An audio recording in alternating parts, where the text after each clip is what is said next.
Good morning, ladies. This is the next presentation on CC13, which is basically supply-side policies. So this is obviously fiscal policy and supply-side policy is the main thing. We've looked at fiscal policy, also looked at the Great Depression and financial crisis as examples of how different types of policy can be used, particularly fiscal and monetary. Now we're going to start looking at supply-side policies. Now, I think this is probably going to be two presentations or two separate narrated PowerPoints because there's quite a lot to go through, but we'll see how we go. Okay. So supply-side policies then, this is specification 4.2.5.2. And basically what you're going to need to know here are the following. So the difference between supply-side policies and supply-side improvements in the economy. Need to be able to differentiate between the two. How supply-side policies can help to achieve supply-side improvements in the economy, which is sort of a supplementary to the first point. How supply-side policies such as tax changes designed to change personal incentives may increase the potential output of the economy and improve the underlying rate of economic growth. Here's the next point. How supply-side policies can affect unemployment, the rate of changing prices, and external performance of the UK, as reflected in the balance of payments and current account. So quite a wide-ranging facts and figures that you need to understand as far as this is concerned. Okay, the role of supply-side policies in reducing the natural rate of unemployment.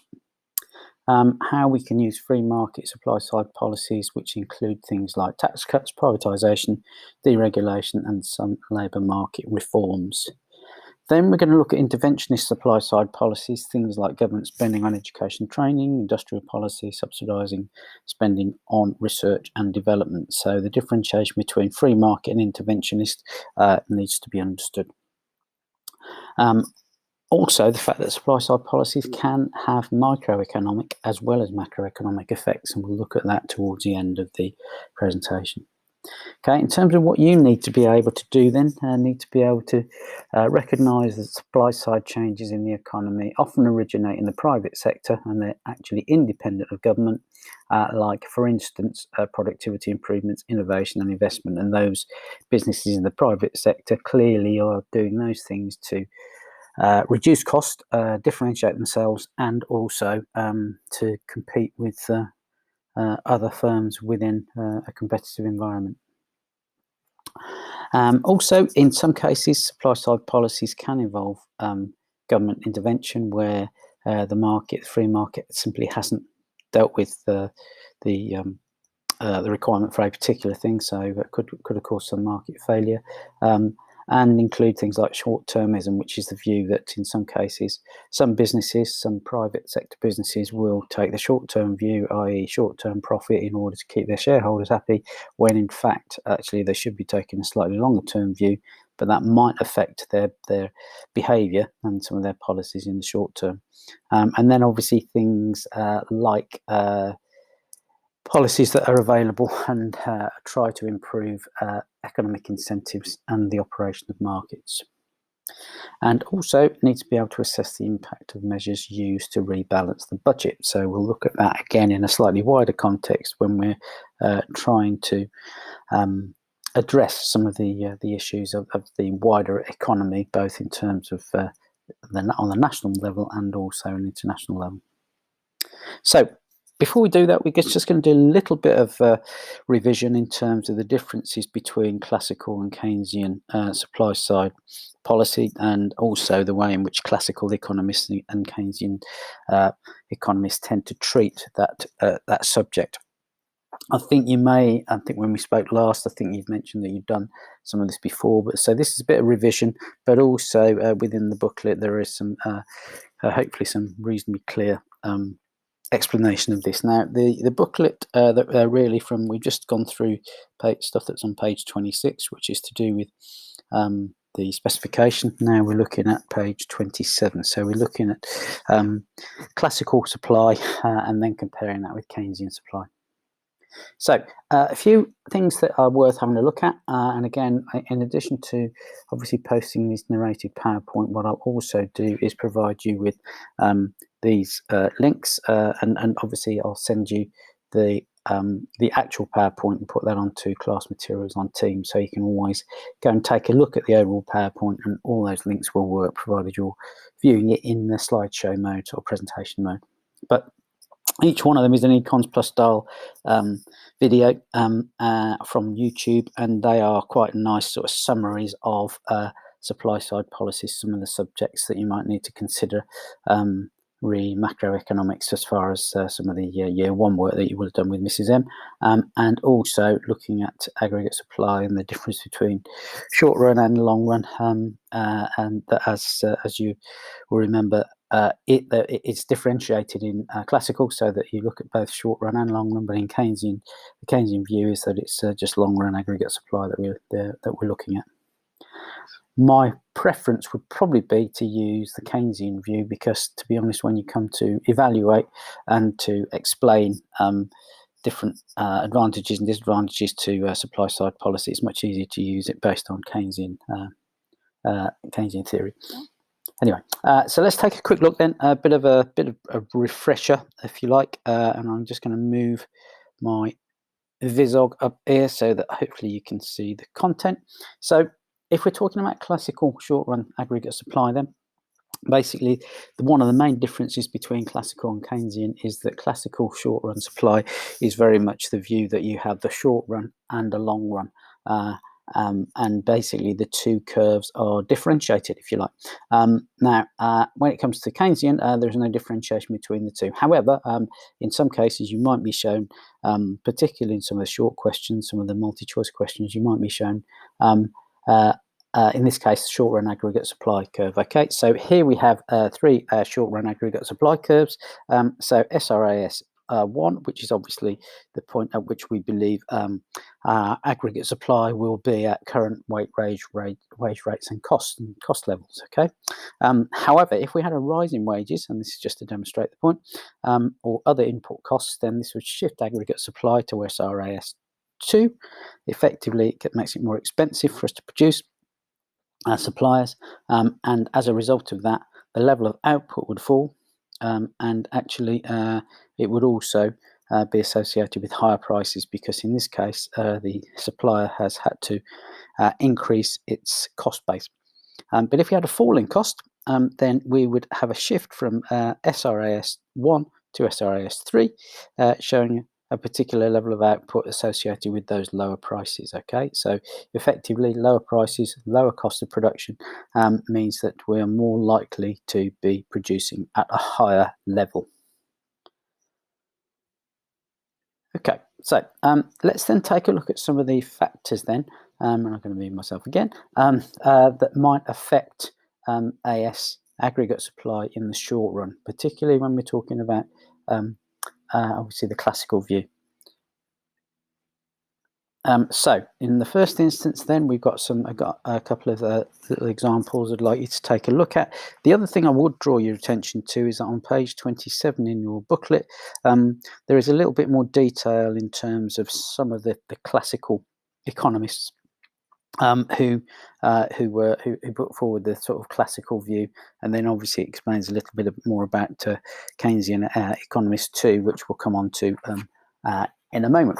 Okay, so the exercises that I want you to have a little look at are on page 28 in your booklet in CC13, and in this instance you've got a change. So in this case we're looking at factors that might affect AS in the short run, and changes in cost of raw materials and energy would be the first one. So here we're going to look at, or I'd like you to have a go at drawing what might happen, whether the AS curve may shift to the left or the right in these following scenarios. Okay, so first, a wage cost rise. Second, and all prices fall. Okay, then there is actually another set of questions which require you to do the same thing. So there is space in your booklet to take a look at this, and that's looking at changes in exchange rates.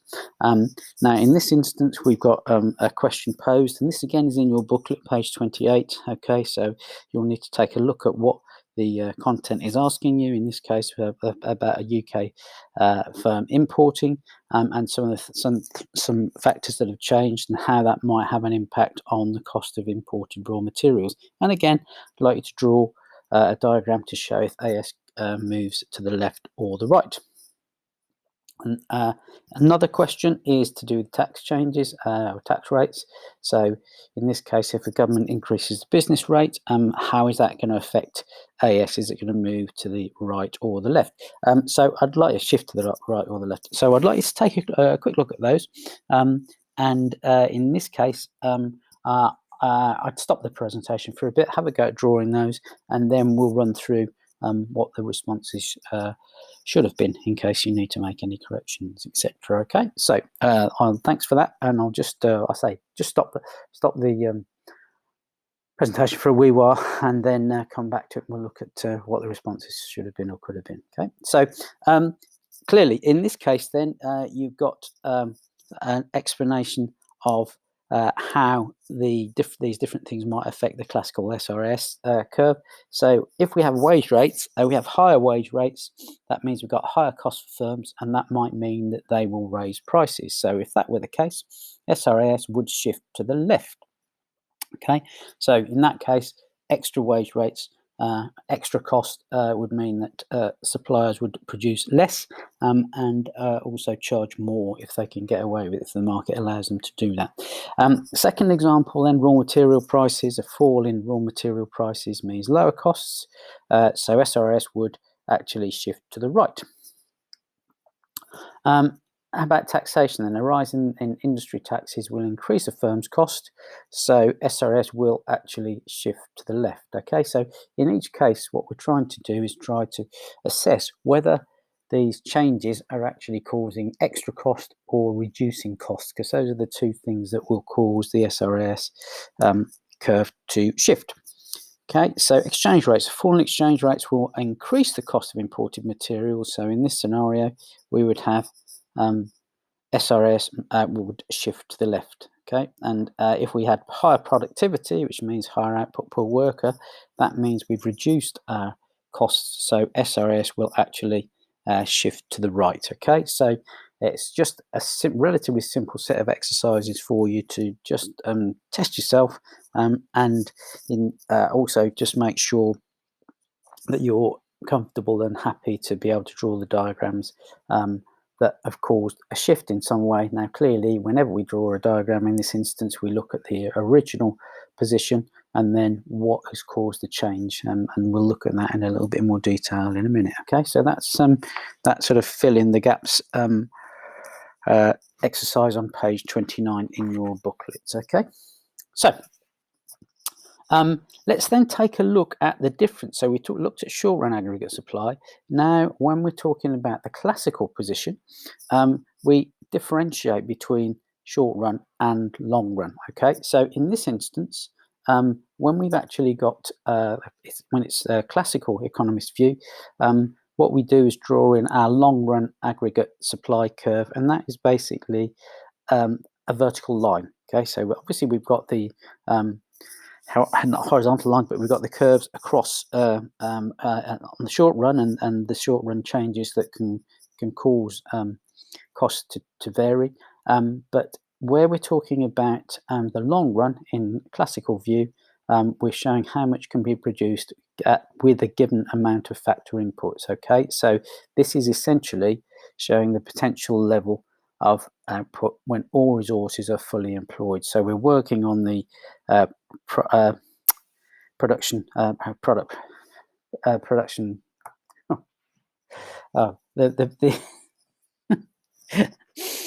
I do apologise. I've forgotten what the phrase is. The PPF is basically the production possibility curve, or frontier, isn't it? So basically, we're assuming no underused resources. Sorry about that slight flip. I'm going to blame that on COVID, I think. In this instance, then, and this is based on the classical assumption that all product and factor markets are operating efficiently. Okay, so if that were the case, and that also includes things like the labour market, so it implies the labour market will clear with demand for labour that's going to be equal to the supply of labour. So in this instance, the economy is always going to be in equilibrium in the long run at full capacity, and therefore there'll be no output gap in the long run on the PPF and no unemployment. So even just explaining that as a principle, you can see that there are some issues around that, and actually in real life, does that ever happen in quite that way? Well, I think, to be honest, it's probably, there are a number of issues and with this theory, and whilst in principle you can sort of understand it, it is somewhat limiting in terms of the usefulness of it when you come to explain how markets might work. Okay.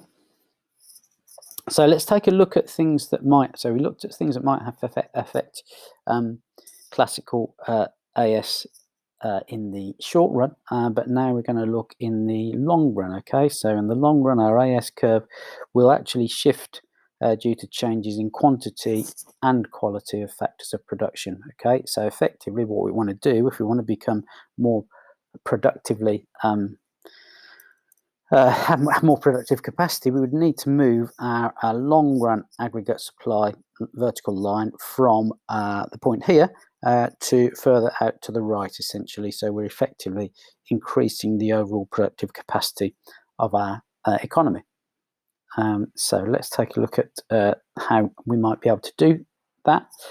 So where we're looking at long run changes, that's going to be technological advances, so improvements in technology, improvements in productivity, so it might be using better techniques, better training. Effectively, we're improving our productive capacity and efficiency, and that obviously is going to then hopefully reduce our long run average costs, where we can gain those make those efficiency gains. Improving education and skills, again, thinking about the factors of production that we're improving, that's obviously labour. There could be some changes in government regulations, there could be some immigration issues, there could be some competition policy that will all attempt to either increase the level of labour and the quality of labour, or alternatively bring in competition, which in some cases, particularly if we're talking about imperfect, or talking about markets where we have some sort of exploitation going on in maybe oligopolistic or monopoly positions, then competition policy may be used to bring in improvements in efficiency and in terms of the allocation of resources, both in terms of allocative efficiency and also productive efficiency. Okay. So let's take a look then, if we then combine the two things we've been talking about and take a look at what happens in the classical model. Okay, so if we're trying to look at the equilibrium level of national income in the classical model, what we need to do is consider the long run aggregate supply curve, the short run aggregate supply curve, and also the aggregate demand curve within the economy, or within the national economy. So we're basically going to be looking at price level against real output.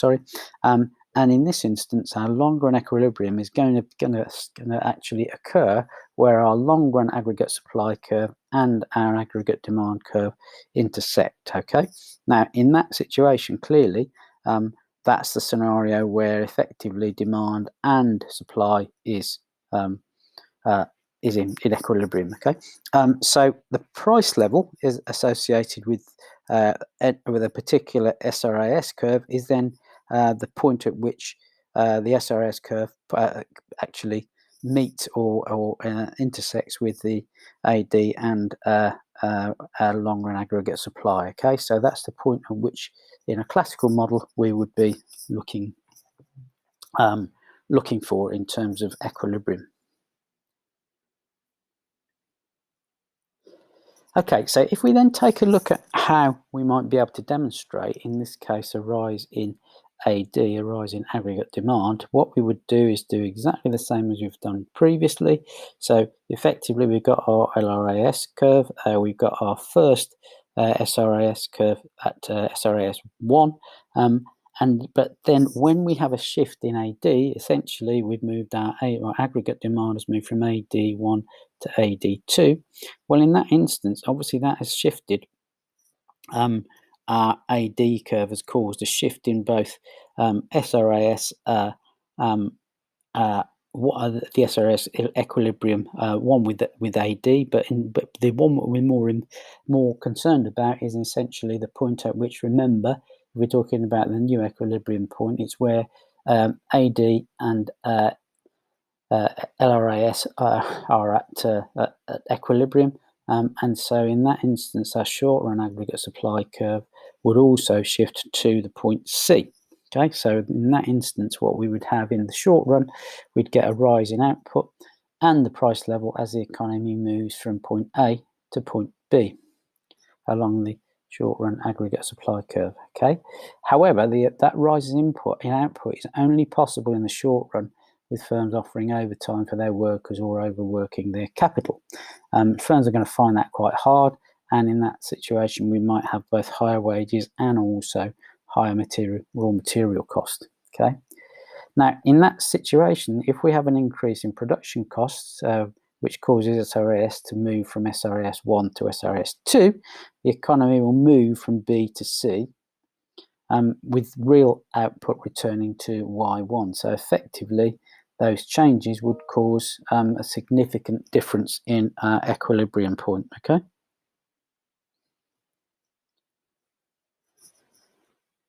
So, if we just explain that in a little bit more detail, okay, so the short run, we would have a positive output gap, so we'd move from Y2 to Y1 because of those changes, and the economy would then move from A to B,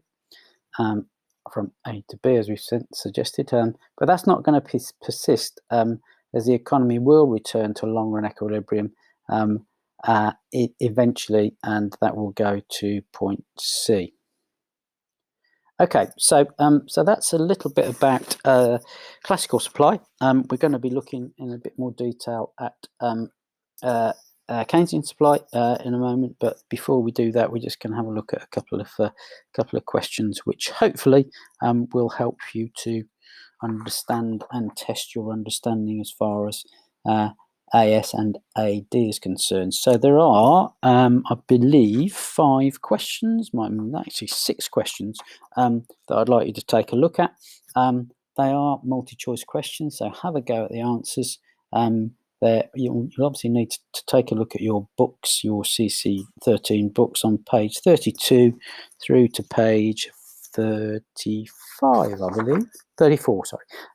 So like I said, 6 questions for you to have a go at. So stop the presentation there, have a go at answering the questions, and then we'll go through the answers and explain why each one is answered as it has been in the presentation. Okay. So welcome back then. So the first question, diagram below shows an aggregate demand and short-run aggregate supply curve for an economy. The economy is in equilibrium at point E, so you've been given that information. So which one of the following would be likely to lead to a new equilibrium position with a fall in the price level? Okay, so in this instance, we've got to think about what would cause that. Okay, so we've got a number of options. We've got a fall in exports, we've got an increase in government spending, we've got a fall in productivity, and we've got an increase in wages. So it's going to be one of those answers. Okay, now actually it is going to be a fall in exports. Okay, and we can explain the reasons for that. So in this instance, okay, if we had a fall in exports, that's going to mean that AD will shift to the left. The price level will fall, and so will output. So effectively, that's where we're talking about a fall in the price level, and that would have been caused by a fall in exports. In this case, why isn't it B, C, or D? Well, B would cause AD to shift to the right, and so the price level would increase, because in that case, government spending would add to aggregate demand. Fall in productivity would actually then mean that the SRAS would shift to the left, and so the price level would actually increase. And obviously an increase in wage rates would again apply the same principle, where we'd get a shift in SRAS from to the left, and so our price level would actually increase as opposed to decrease or fall. Okay, let's look at the next question then. Okay, now it looks a bit confusing, this, but actually, again, all you've got to do is just look at the information and then interpret it based on what the question is asking you. So in this case, we've got diagrams showing AD1 and SRAS as the initial aggregate demand and short-run aggregate supply curves for an economy. Which one of the following diagrams A, B, C, or D illustrates the most likely effect of a simultaneous increase in oil prices and an increase in savings? So if we had an increase in oil prices, that's going to mean supply costs are going to go up, and if we had an increase in savings, that's essentially a withdrawal from the circular flow, and effectively, if we had an increase in savings, that's going to reduce aggregate demand overall, haven't you? So we've got to choose one of those four that actually is going to have both of those shown in our drawing. So in this instance, it actually would be example C. And in terms of explaining why that is, let's just run through that. So first things first then, the answer would be C, because if we have an increase in oil prices, like we were saying before, that's going to shift our SRS curve to the left, from SRS1 to SRS2, as the example shows here. That is going to mean, in this case, that it's going to cause a reduction in supply, and hence C reduces consumption. Sorry, start again.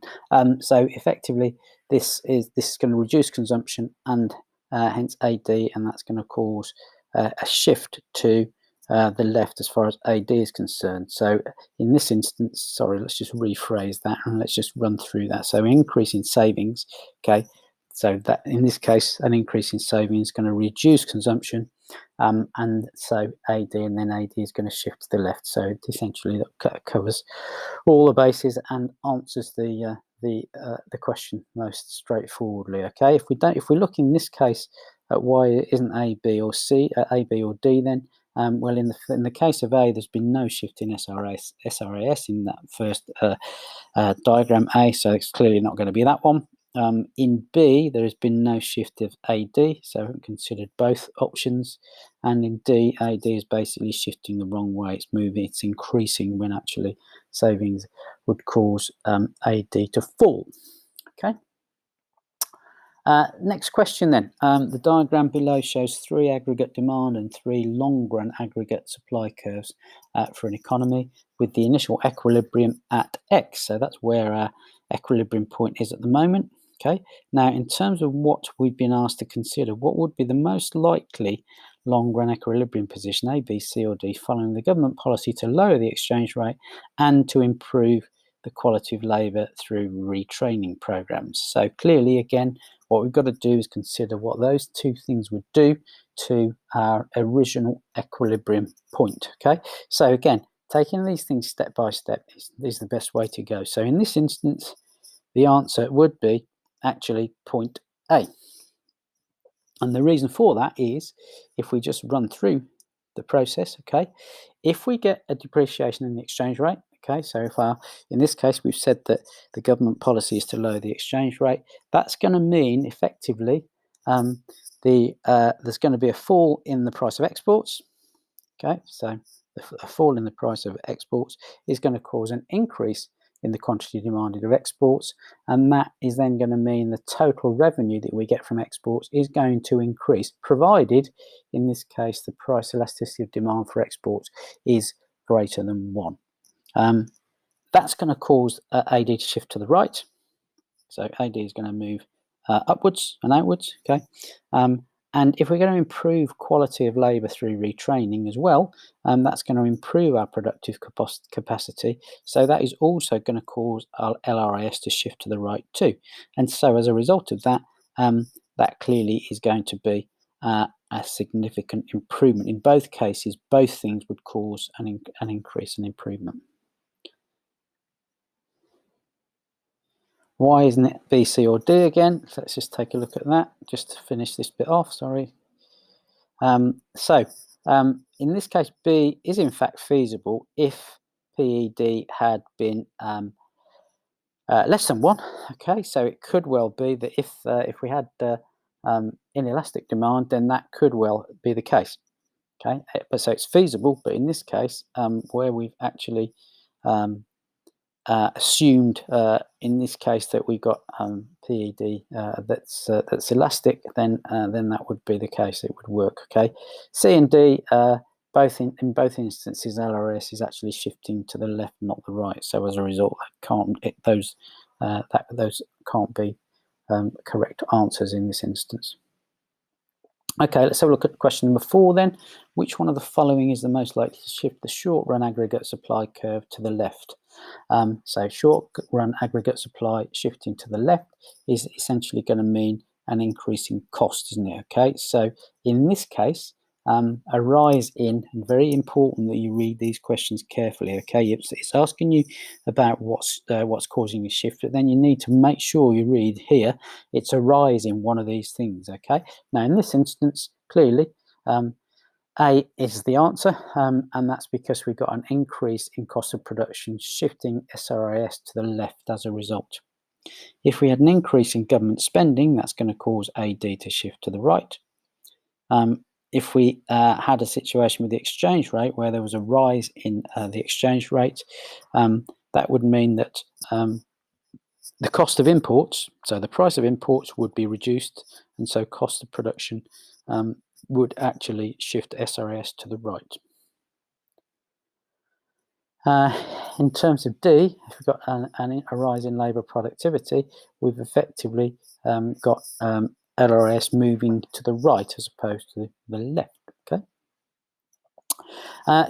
Next, we're going to just finish off these two questions, then we'll take a break, and then I'll come back and we'll look at Keynesian economics in a bit more detail, and also start to look at supply-side policies in the next presentation. Okay, so in this instance, then we're looking at question number 5, which is on page 33 in your booklets. So a diagram shows the aggregate demand and the short-run aggregate supply curves for an economy. Again, the initial equilibrium is at point X. So there it is. That's where our equilibrium point is, where SRS and SRS1 and AD1 intersect. Okay, so in this instance, with all other things being equal, what would be the new equilibrium position following a rise in productivity and an increase in imports into a country? Okay, so two things that are happening. So we've got to think about how each one of those might affect SRAS or AD. Okay, so in this case, and I'll just move myself over a bit, the answer would be point U. Okay, so point U where AD3 and SRS2 intersect. Okay, so in this case, let's just prove the reason why that has happened. Then in this case, we've said we've got a rise in productivity, so that's going to obviously cause SRS to move to the right, shift to the right, because effectively we've got an improvement in the level of productivity, so that's reducing our cost of production. Okay, so that's the first one to bear in mind. Then if we've got an increase in imports into the country, that is going to suggest that in this instance, that's going to cause, because AD is obviously consumption plus government spending plus investment plus the difference between exports and imports, then in this instance that's going to cause point on in question 5 to be point U. Okay, the answer is point U, and that's because, as we mentioned, we got a rise in productivity shifting SRAS to the right from SRAS1 to SRAS2, as we can see. So it's moved from here to here. Okay, and the increase in imports is going to reduce AD, exactly like we explained, shifting that to the left, AD1 to AD3. Again, just to prove why it's not A, B, or D. So A at point S, both AD and SRS are going in the wrong direction, given what we know would a rise in productivity and an increase in imports would cause. Point B at point T, AD is shifting to the right when actually it should be shifting to the left. And at point V, which is the answer to D, or the response to D, basically at point V, we've had SRS shifting to the left, which again would only be caused by an increase in cost, and in this case the rise in productivity would actually reduce the costs overall.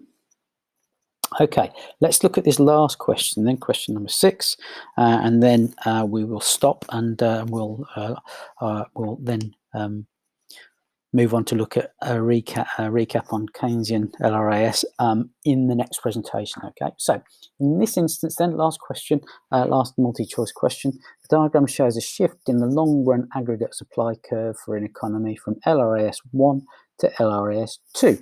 Okay, so this is on page, let me just check for you, on page 34 in your booklet.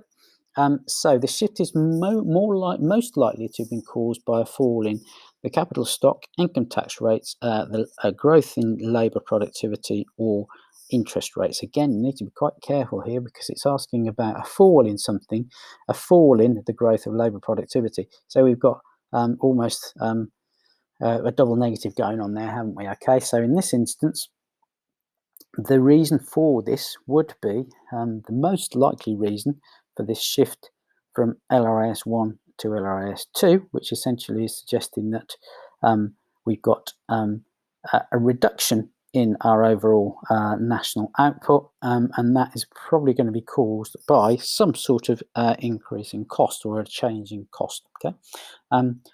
Or in this case, something that is going to cause overall output to be reduced. So let's take a look at why it's A then. Well, effectively, that's the reason for that is because if we had a reduction in the level of capital stock, then that's clearly going to mean that we have reduced productive capacity. So our long-run aggregate supply would actually shift to the left as it's shown in the diagram.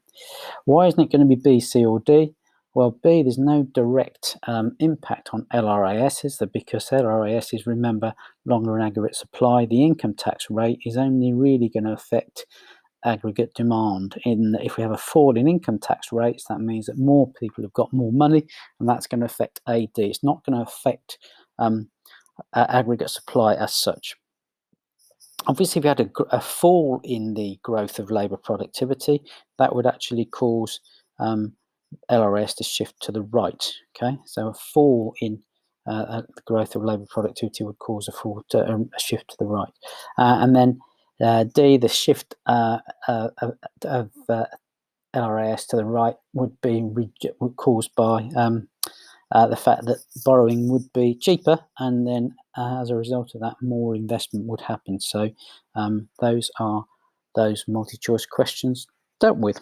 Okay, so like I said, we'll stop there and then we'll move on and take a look at the next set of slides where we'll start to look at Keynesian long-run aggregate supply, and also start to then take a look at supply side policies, both free market and interventionist too. Okay, so thanks for listening once more, and we'll catch up soon.